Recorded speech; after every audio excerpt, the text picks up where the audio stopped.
Hello, I'm George and welcome to the Cellar Door, or to the Cantina. The Kaiju Cantina to be precise. Let's go taste some beer.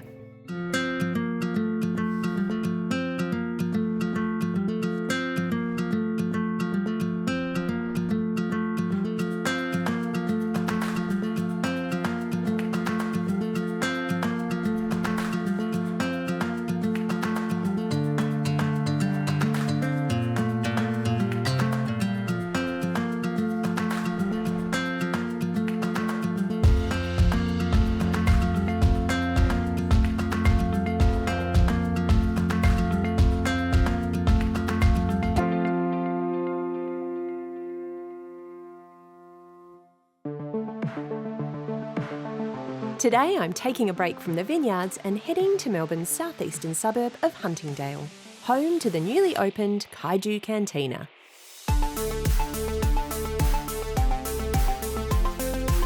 Hello, Brett. Hey, George. We're here at Kaiju Cantina. You are, yes. We just opened this week. Yeah, it's looking pretty fresh. It really is, yeah, it's fresh. We've had a really good first week and a bunch of people coming through, which has been fantastic. The response has been really good. So we're in Huntingdale? Yes. What made you choose this location for the cantina? Yeah, well, the brewery itself, our main brewery is in Dandenong South, so we're southeast Melbourne anyway. Callum and Nat Reeves, who own the business, are both from this area. So having something in the southeast was really important to us, but also, you know, we wanted to make sure wherever we were bringing something to the area. So there's plenty of parts of Melbourne that have, you know, plenty of this sort of thing, and we didn't need to be adding to any noise. We needed to do something that was really going to make an impact and, you know, do something nice for the community that we're in. So yeah, the locals must love that this is here. They've been loving it so far. Yeah, the messages on the social media plus the feedback in the actual venue itself has been really good. Yeah, and it was quite a build-up, wasn't it? Quite a build-up, yes. I think we took the lease somewhere in the middle of 2019, and obviously things changed just recently after that. So yeah, there was a pause. You had some time to mull things over. We did, and I think, you know what, it wasn't great, but it's a blessing in disguise that it gave us more time to create a better experience and a nicer venue. So yeah, you've really, I mean, the aesthetics are phenomenal, but you've done a lot of different catering to different groups. For example, your bus. Yes, so we've put a little bus in. The bus is also a seating area. It's not just parked there, like it's not a delivery van or anything. It's just it's actually static and it has its own little booth in there for shorter members of the society. Yeah. That can possibly keep them busy while the taller members of society are over there enjoying a beer or two. Yeah. So, yeah, it's awesome. It's worked a treat so far. We had some kids hanging out the side of it and all sorts of stuff. We've blocked the windows since then. Good move. Yeah. So tell me about the design of the cantina. Who did you have involved in that? So We Are Humble Architects did the space for us, and one of the things that we wanted to do was, you know, really take ownership of the fact that we are in Huntingdale. And one of the features of this area, if you walk around the neighbourhood, you'll see a lot of triple fronted mid-century cream brick, wrought iron, grandma's house type arrangements. So we thought, we'd bring that into the space. So the mood board that Callum gave them had all that on it, and they've really taken it and put it together and made a really nice venue with those features and like the little fence out the front. Yep, and the cream bricks, and then complemented again with our own style as well. So so these murals that you've got up. Yeah, so the murals are by... these aren't your grandma's murals? No, they're from Mikey Burton. So Mikey Burton's our designer that does our cans. He's in Ohio, in the US, but what we did was we gave him the measurements. He designed the actual murals. Not bad for an artist who's never been to Melbourne. That's on that side, and on the other side we've got all the hops that are off one of our cans, which is Metamorphosis IPA. Oh, that's what the hops are. The green bits are. Yeah, that's right. So they're off the the hops and leaves from the hop vines, and they're inspired by one of the cans that we have, which is our Metamorphosis IPA. When we originally launched the first beer, they ordered all of the Simcoe hops that were in Victoria and used them. And they did create a hop shortage with that very first beer. That first beer was called Aftermath IPA, and it's on tap here now. Great. If you have one, you'll taste those hops, no doubt. I reckon I will have one. We've installed a pilot kit, 600 litre pilot kit, and that pilot kit is used to brew beers just for this venue. but also for us to be able to do specialty brews, collaborations. You know, we might do a beer event like Good Beer Week or something like that and brew a specialty beer out of here for that, rather than at our production brewery, which is really focused on just brewing our core range and with our canning line out there and everything. So for this one, we can put beers on tap here that you can't get anywhere else. Shall we have a wander around and check out all the different elements? Yeah, let's do it. Come on. Great. Lead the way. The 60s brick decor reminds me of Grandma's house and Grandma's homebrew. So, Brett, here's the bar. Yeah. And here is all your, I believe, award-winning branding. Yes, it is award-winning. We got a Craft Beer Marketing Award for our can of Kaiju Crush, which is the one with the pineapple on it. Yes. Just last year, which is great. It's all done by Mikey Burton. Kaiju, as a name, is actually the giant monsters that come and destroy cities. So that's your Godzillas, your King Kongs, and they come and they destroy the city. So it's quite a name to live up to. Yeah. And one of the original lines was devastatingly good, you know, and that kind of thing. So trying to keep it fun. Beer can be fun without being beer. You want to enjoy it. Yeah. So do you get behind the bar and pull a few pints? I've got a 30-year-old certificate in hospitality I'm not afraid to use. That'll do. So, yeah. I reckon it's time for a beer, so I'm joining Callum in one of the very stylish booths to get his take on how all this began. Hi, Callum. Hi, how are you, George? I'm great. I'm very excited to be here. Thanks for having me, and thank you for this delicious beer. Yeah, so we're drinking Kaiju Crush. This How is probably, appropriate. It's probably the beer that put us on the map, so it's probably a good one to start with. Great. Ooh, yum. I agree, it's delicious. Well done. Thank you. So you say this one put you on the map?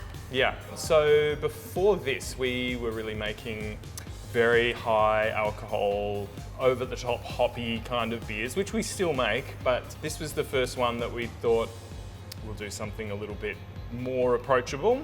My brother Nat had a dream, and in that dream were the words Kaiju Crush. Like an actual dream? He had an actual dream. Really? Yeah, and he said it's like a tropical XPA. I have the text messages. He sent me a message. You've got the receipts. Yeah, he wanted to make a tropical XPA, and it'll be our first beer in a can. And I just was right on board from the get-go. I was just like, yeah, and it could have like a Hawaiian Punch style kind of graphic treatment and yeah. that So sort the of thing. graphics. I mean, the beer put you on the map, but the graphics also did. Oh, absolutely, yeah. You know, there's no denying that the illustrations, the graphics on our beers. It's quite iconic. Yeah, there's something iconic about it. There's definitely a feel, that kind of that bright vector kind of artwork that we've got. My wife's a computer game developer, and she always keeps her eye on what sort of different artists are interesting and doing and designing interesting things that she might be able to use in games. And when we decided to make the cider, which was the first product that we made, she said, maybe we should contact this guy, Mikey Burton, and see if he's interested in doing the work. We contacted him, and he was really excited about the project. So yeah, from there we've used him for all of the all of the products that we've put out. So the cider that started it all. Yeah. Tell us about that. So I was working in the wine industry, also studying some winemaking and wine business, and a friend of mine has an orchard in the outer east of Melbourne, and they also press juice there. I absolutely love their apple juice, and we thought it might be a good idea to make some cider. My brother Nat was home brewing, and we thought, you know, between us, a bit of winemaking knowledge, a bit of brewing knowledge, and some apple juice, we could do something. And so we made the cider for a friend's wedding, and it went over really well with everyone there. And so this was before you had any kind of facility to make cider? Yeah, so those first few batches of cider that we made, the really little ones, were made at my house in our second bedroom while my wife was pregnant, and she was very keen to get that second bedroom ready for the baby to arrive. Didn't want the baby in amongst the... So I think she managed to get me out about 2 weeks before he was due. Great. Before he was due. Yes. Cutting it pretty fine. Yeah, it's cutting it fine, but you know, the things we do for love, I guess, yeah. Are you talking about the baby or the cider? I plead the fifth. Yeah. I think it's only fitting that I try some of the cider. Stay tuned.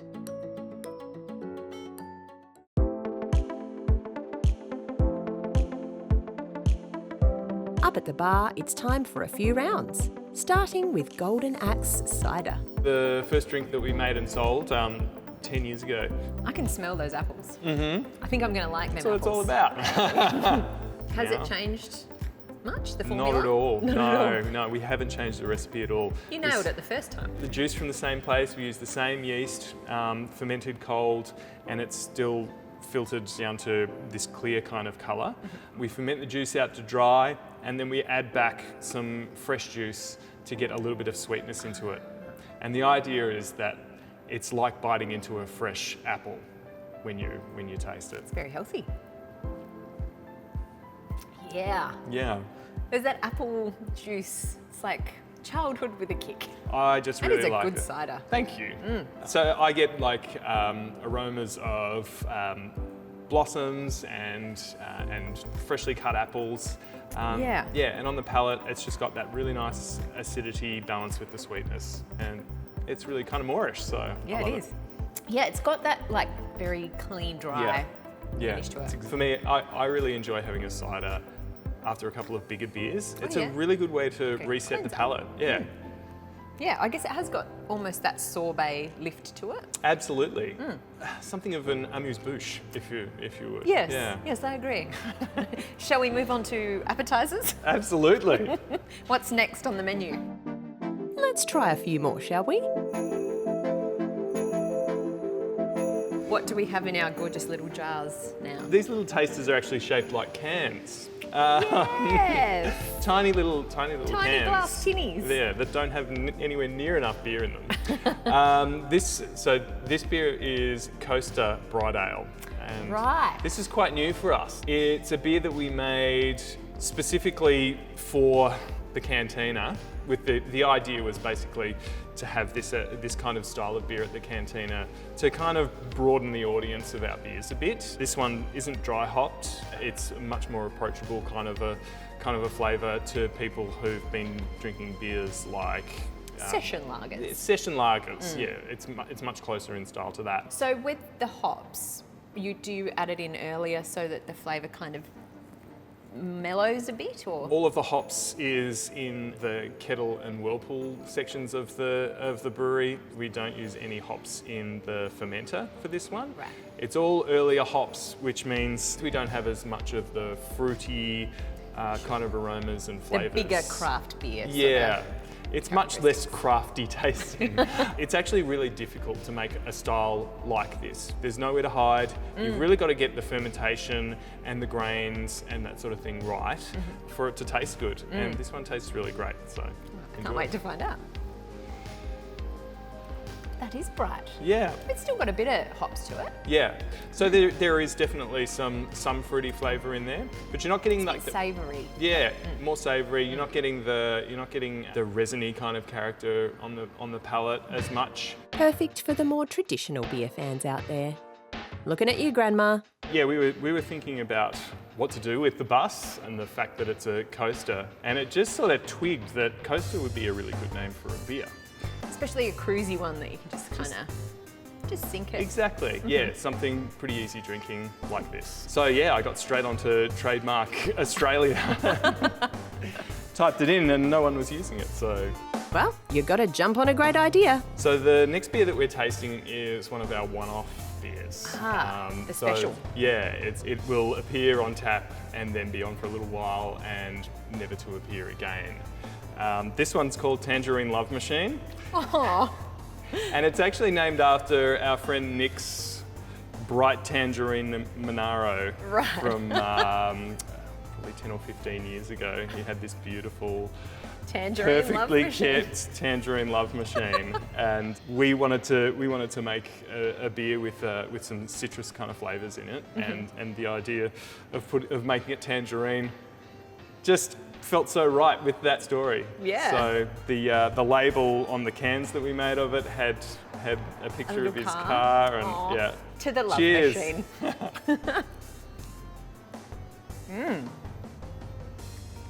Oh yeah. That's citrus. You really get that kind of tangerine kind of citrus. Is this a sour? This beer is lightly kettle soured, and you get a little bit more crispness on the palate with that, and then having the citrus in there is also, it's got a bit of tang as well. Yeah, that tart kind of. Yeah, but it's also like really refreshing and quite satisfying on the palate. The alcohol is just over 6%, so it's quite a big beer, but it's also really nicely balanced. Yeah. Is the car still around? No, its existence was fleeting like the beer. Oh, it's poetic. Yeah. Over by the pilot tank, it's hazy time with another of the Cantina-only brews. So Callum, what are we drinking? This is Kaiju Pleasure Cruise Hazy Pale Ale. Ah, it's a fruity number. It is quite fruity, yeah. So this is one we've made specifically for Kaiju Cantina. And it's pretty unusual for us because we don't really make too many hazy beers, but we wanted to make something a bit different exclusively for here. So yeah, really excited by this. This is tasting delicious, super fruity, a little bit of haze. Yeah. Nice. Cheers. Cheers. Oh my God, even before you sip it, Yeah. you get that. Really fruity kind of Yeah, lift. yeah. This one's got quite a bit of citrus kind of thing going on. There is some tropical fruit aromas in there, but I definitely get like lemon and lemon curd kind of thing, but along with passion fruit, mango. But this one finishes quite dry as well. So a lot of hazy pale ales and other hazy beers tend to be sweeter. This one's a bit drier. Yeah, no, there's definitely the sweetness that you get in the nose you don't get on the palate. Yeah. So this is the kit that we've got at the Cantina is our pilot brew kit, where we do experimentation and for beers that are exclusively for here. So, Like pilot season. yes, that's like- right. Will this be syndicated? Well, hopefully we get more than one episode. I mean, I'd tune in again. Yeah. The pilot kit allows for small-scale experimentation, too risky for the big production tanks, and it means there's always something interesting on offer. We're also looking at having just like a one keg kind of a system as Oh, well, wow. where we'll put it on the bar and tap it up on, say, a Friday afternoon or a Saturday afternoon, and once it's gone for really like super fun stuff. What if it's amazing? Well, then we make more of You it. make more? Yeah. Okay, good. The brewery's taking on a life of its own in terms of just growing and the things that we need, but I love a project. And Clearly. so there's always something new that we're working on, something like the Cantina, which is something that I've been dreaming about since we started the brewery. So this was always something you wanted to do? Absolutely, yeah. Look, when we started the business, we really wanted to have a brew pub, but it wasn't something that we could afford to do as well as building a production brewery. And at that time, brew pubs weren't really kind of Well, this was sort of 10 years beaten ago, path. wasn't it? Yeah, that's right. 10 years ago, brew pubs weren't really the beaten path. It would have been just another risk for us to take at the time. When did you realise that you had made something amazing? Like, did you sort of sip that first sip of Golden Axe and go, oh, okay, I can see a Cantina in 10 years from now? It was probably before that when Nat was making his beers at home. So he lived in Dandenong North, and he had his little brew kit there. And I couldn't believe how delicious these beers were that he was making. I'd never tasted anything like it. It was almost impossible to get fresh tasting American style hoppy beers in Australia 10 years ago, or this is probably more than 10 years ago, 12 years ago. And the beers that he was making, I just loved them. I'd drive out to band practice in Pakenham kind of twice a week, and I'd always stop in either on the way out or on the way back and pick up a growler of beer from Nat's place. He'd sort of pour me one off from the keg, and I'd take it to band practice or I'd take it home and just enjoy it over the next day or so. And I was just getting so much pleasure out of drinking his beers that it started in the back of my mind, maybe there is a business in this. And when we decided to make some cider for our friend's wedding, I guess all the pieces just from there kind of just fell into place, and Nat and I decided to combine our powers and build here you are. Yeah, that's right. So This pleasure cruise is delicious. Shall we try some other beers as well? awesome. That'd be my pleasure. Great. Cheers. Cheers. Better finish these off first. Yeah. Of course. It's only polite.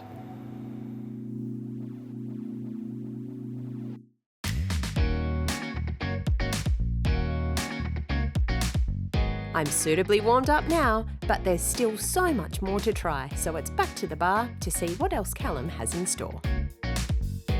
Now this looks very promising. Look at that.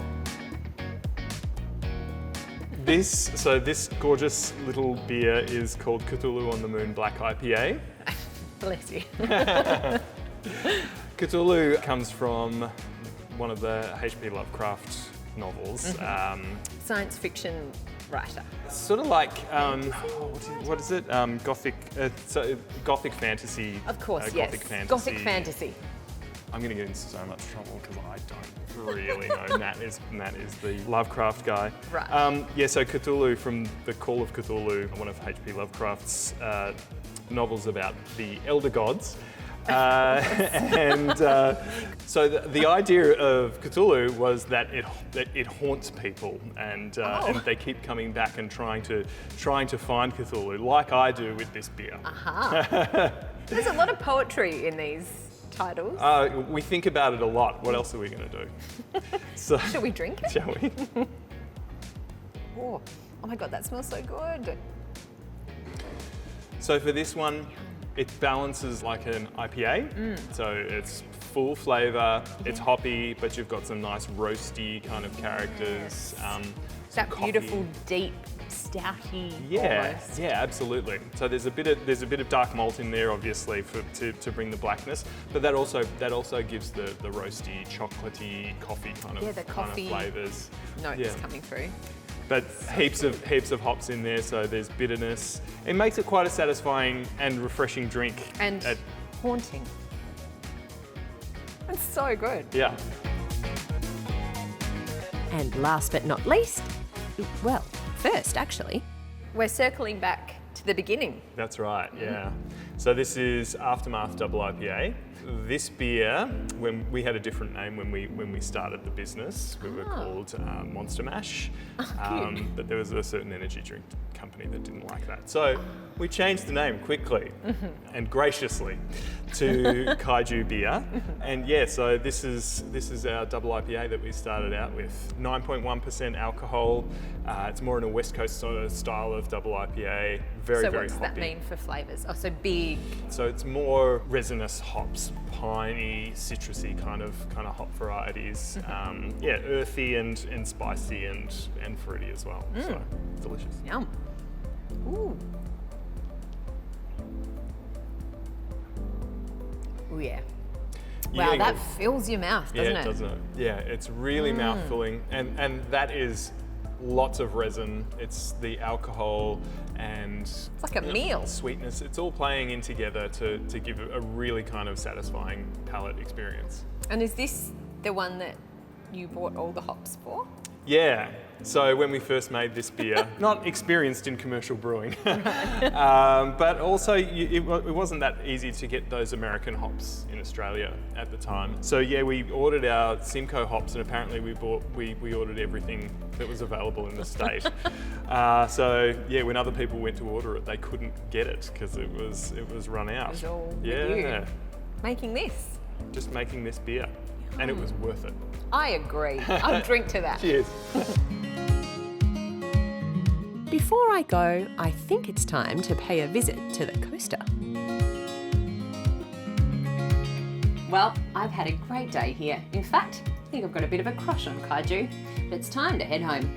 Hey driver, let's go. Oh no, we're out of gas. Cheers.